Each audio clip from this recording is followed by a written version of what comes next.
KSMR, Koffin Radio. Welcome to another exciting episode of Koffin Radio. I am Heartthrob Rob, and joining me today is Chris Masters, aka Chris Adonis, the NWA National Champion. How are you doing today, brother? Can't complain. It's good to be here in Pasadena. I'm from Los Angeles originally, just came in from Texas, and always good to come home. It's good to have you here, man. I know you were supposed to be at PCW, but that was recently canceled. But here at, Pasadena Comic-Con, you've had people visiting your booth all day, man, keeping it busy. Every time I come over to talk to you, you have a crowd of people that, I've been trying to get by, for sure. But I want to say happy belated birthday, right? Your birthday was a week or two ago, right? Yep. Happy birthday, man. Yep. I'm a grizzled veteran now. No, you're still a youngster, brother. But, if you say you're a grizzled veteran, when did you really, if we can take it back, when did you really fall in love with wrestling? As a kid, I was telling this story just a little while ago. The Ultimate Warrior actually was the first guy who really kind of drew me into watching wrestling. And, it was just the colors, the face paint, the music, the energy. And then, obviously he drew me in and I really just got into wrestling in general. And then, Shawn Michaels is one of my all-time favorite professional athletes, him and Kobe Bryant. So, I really just got really involved with professional wrestling from like the point of when the Ultimate Warrior, we're talking about like 1990, 1991. Like when I was a kid, you were either a Hogan guy or you're a Warrior guy. So I was a Warrior guy. And so, yeah, man, it started there. And I think you were even back in the day, like, you were sneaking in backstage at the Honda Center, right? Or the yeah. In the day? Yeah, man. One of my friends figured out how to get backstage at the Arrowhead Pond. And so this was maybe my second or third time going to house shows. And I remember he had left and he'd come back and he was so frantic. He told us about all the people he met, and it was just, and he was telling me and my friend to come on. And he found this, there was this elevator shaft where you could take it and it would bring you right backstage if the door was open. So we went back there, man, and we met.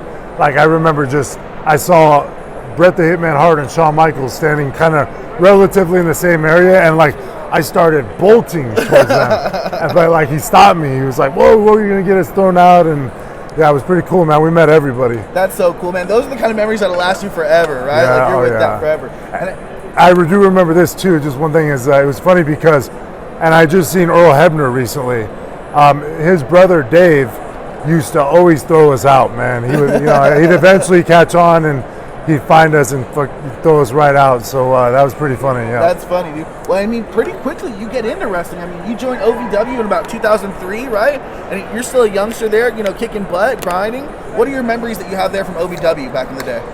OVW, man. Some of my best memories in the wrestling business. It was like, for me, I was 19 years old when I went there. It was my first time away from home. So essentially when I went to OVW, it was like my college, and I spent a couple of years there. And one of the cool things about OVW as well was that we had such a tight-knit community there. Like all of us were really tight. Like off the top of my head, I think about, Mickey James, Joey Matthews, Matt Morgan, Chris Cage, Johnny Jeter, Muhammad Hassan, like the list goes on and on. Like those are some of the guys that you would just know from television, but there were a lot of other guys there who were just, key parts to that whole time. And man, we just had so much fun. We would all go, we would do our wrestling practices, we would do our spot shows, but we would go out together, we'd be drinking together. We had a lot of our first time experiences in Louisville, all of us collectively, and so it was great. That's dope, man. I mean, to make those kind of memories, especially at such a young age, that's how you're thrown into the world. That's pretty cool. Totally. Any crazy Cornette stories from back then? Oh my God, man, Jimmy was insane. He's still, I've grown to appreciate Jim Cornette so much now. I listen to his podcast fairly regularly, and I agree with a lot of the stuff he says. But around that time, I didn't appreciate him as much because I was so young. I appreciated everybody because I just loved professional wrestling. But he was hard to work for around then because he was just, he ran the OVW TV show and he ran it like, there was a way he saw for which everything needed to happen. And, when you're green, it makes you kind of stressful. Like, I just remember I kind of felt like I was walking on eggshells sometimes because I didn't want to have I'd seen Jim Cornette snap and yell at people, and that was a pretty regular thing there. Honestly, I knew that there was going to be a breaking point for Jim at some point, so it didn't surprise me when eventually he ended up slapping the hell out of Santino and then got fired. That was crazy for sure. Yeah. But I mean, right after OVW, you make your debut at 22. On early February 21st, 2005. What do you remember that first day where you're going in there like, man, tonight's the night, I'm going? Man, it was just a rough day, man. I've told the story a million times, but I got food poisoning from a turkey wrap that I ate at a gas station the day before, and yeah, man, it was just, I was sick all day, throwing up, and I couldn't hold down any food or water. Oh, no. So, I lost 10 pounds by the time I actually debuted against Stevie, and then, to culminate it, I ended up, and I just heard the music that day for the first time. So all day while being sick, I'm listening to that song and I'm trying to sync the posing. Yeah. And, and last but not least was, come down to the actual match, and I ended up hitting Stevie in the face with a Polish hammer. So, that was rough. Yeah. Well, I mean, you still made up for it. You still had a hell of a run. I still think you did amazingly great. I thought it was really cool. You come out of the masterpiece. You had the master lock, which wasn't broken for, 2 years, that it was completely put over. What did you really like about that era? The master lock especially. Well, I like that era because when you look back at it now, the Ruthless Aggression era was kind of a blend of it was a blend of two generations. It was some of the new OVW guys who were coming out, being the Cenas, Batistas, myself, and so on and so forth. Yeah, exactly. And but then you still had Shawn Michaels, Triple H, Kurt Angle, Ric Flair. So, there was just so many cool instances and house shows where I got to work with those guys, and it was just really cool, man, because when you're in that situation, you have these guys that you really genuinely look up to, who you've grown up on, that you can learn from. And so that part was really cool. Definitely. I definitely feel like you said, it was the two generations really coming together there, the new guys and then, the guys who are now the veterans at the time, So that was definitely cool. And there are some crazy moments in there, when you're actually the first guy that Cena ever uses the STFU on, right? And on a Raw. That was kind of crazy. Watch that back, too, because that was a shoot. I heard he was pretty stiff. Watch that back and just look at my face. Oh, no. That's all I'm going to say. That's crazy. Look at my face. Okay, I'll definitely have to rewatch that one for sure. That's just like a crazy moment, too. And I heard he definitely had to lighten up on those. I mean, just watch it. Cool. Well, afterwards, you go into some feuds with Carlito. You guys are feuding for a while, and then start working together. That's one of your closest friends. How does your guys' chemistry work back then for you? It was great, man. Carly was always, whether we were working with each other or against each other, there was always some good chemistry there. A lot of funny banter and interactions between us, and we've just always kind of played off each other really well.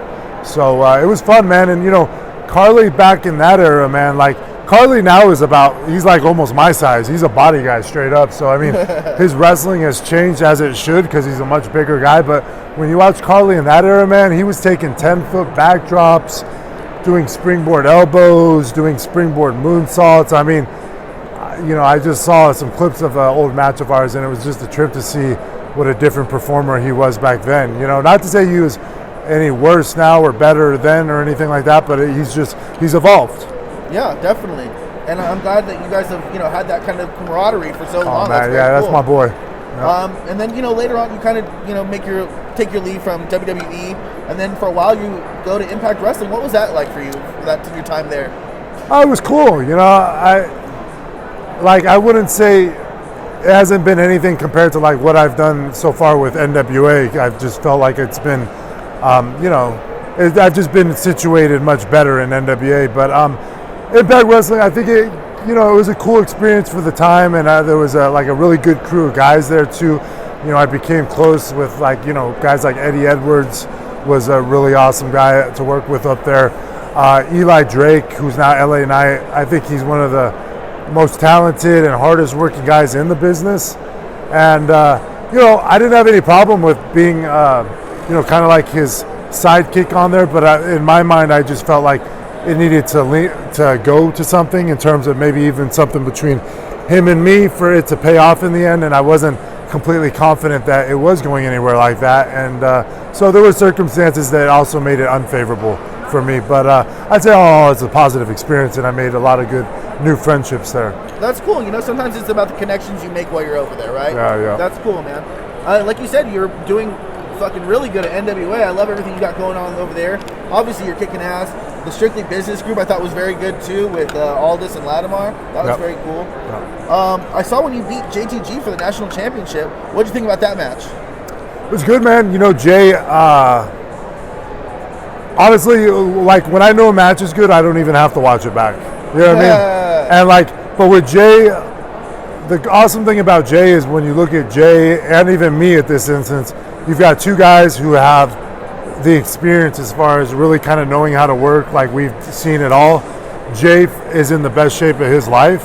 He's really reached his peak now, and you see that he's working his ass off every time he goes out there. He's shooting to not just make a payday or phone it in. He's wanting to have the best match possible and entertain the people and have the match of the night. So working with a guy like Jay who has a mindset like that, because that's where I feel like my mindset's at, you know what I mean, as well. When you got a guy who's, doing his best work, who's motivated, in the best shape he's been in and cares, that creates magic. And I felt like with Jay, we had a really great match because of those factors. Absolutely. I've seen him. He's had a career resurgence out here, really, in LA. Oh, totally. He's kicking ass, and he's definitely trying to steal the card every single night, for sure. Totally. You guys had the common friend of Shad. What was, your favorite memory of Shad? I mean, going out in such a heroic way, I think he's such an amazing man. But, what are some of your positive favorite memories of you guys together? Man, Shad was just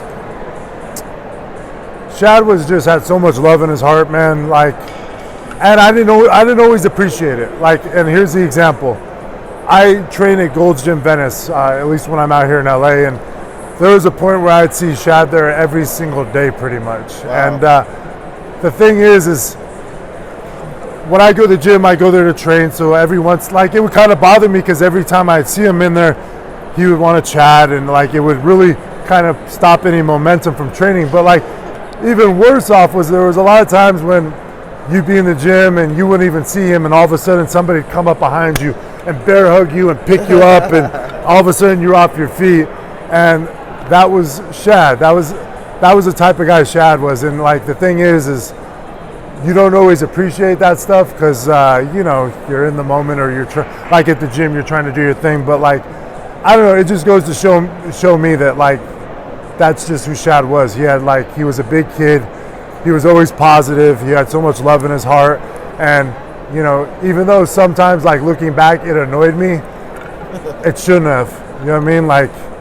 I should have appreciated that. And I look back at it now and I appreciate it for what it was. It was that was a guy who had a good heart, and he was just always positive, man. And I try to take those lessons now in my life. I always looked at Shad because he battled a lot of adversity being out here in Los Angeles as well. And to see the way he kept that type of energy and that type of mentality is a lesson to myself, and I think a lesson to anybody that knew him. I think we can definitely take that lesson of, appreciate the moments that you have with people, because you never know, And, last question, if we get into it, with Mickie James being announced for the Royal Rumble, it almost seems like that forbidden door has been opened. And I know you're killing it with NWAs. You're the national heavyweight champion, or national champion. What about, there's been rumors of you showing up in other places. What do you think about that? Well, it's no big secret. I mean, I've been campaigning for it anyway. But, honestly, it just comes down to, for me, it's been about 10 years since I've been there. And, I've seen MVP come back. I've seen Shelton come back. I've seen now Carlito come back. And I felt like it felt like a good time. I'm in the best shape of my life. And, easily. And my head's in a good place. I'm motivated. And, quite frankly, there was a good idea that came along with it. It wasn't as much, I'll just say this. The pitch for this Royal Rumble, I'm not going to tell you what it was, but the whole idea of this, there was a specific idea is what even led to all this. It wasn't just about I want to come back to WWE, or it's time for me to come back. There was actually a really cool idea that I felt like the wrestling audience as a whole, it would be an oh shit moment. And so that was the driving force behind that. Unfortunately, for specific reasons, that option is no longer on the table. So, but it doesn't change the fact that I would love to come back for the Royal Rumble. But like the specific the idea that was floated and that I had and that other people had actually had, this wasn't just for me. Like, so unfortunately that, again, I don't want to go into the specifics too much, but I think a lot of hardcore fans might be able to read between the lines. So I want to say it right now. You versus, the Master Lock versus the Hurt Lock. How could it be any more obvious? You're in the greatest shape of your life. You're looking absolutely amazing. You're still young. You started so young. I would love to see you versus Bobby Lashley. He was the first one to break it after 2 years. All I gotta say is I don't know what you're talking about. I love it so much, man. Where can people follow you out on social media? Any shout outs that you have? Okay, yep. Excuse me. And plans for the future with NWA. Well, first of all, so for following purposes, I'm on Instagram, Chris Masters 310, putting out some really dope content on there. Reels, got this new reel with Carlito that's pretty funny that a lot of people are checking out. And then on Twitter, it's Chris Adonis. And as far as NWA, man, NWA has just been a beautiful platform, man. William Corgan has given us something where we have, all the performers he has right now have an idea of who we are, and he's giving us the platform to display that.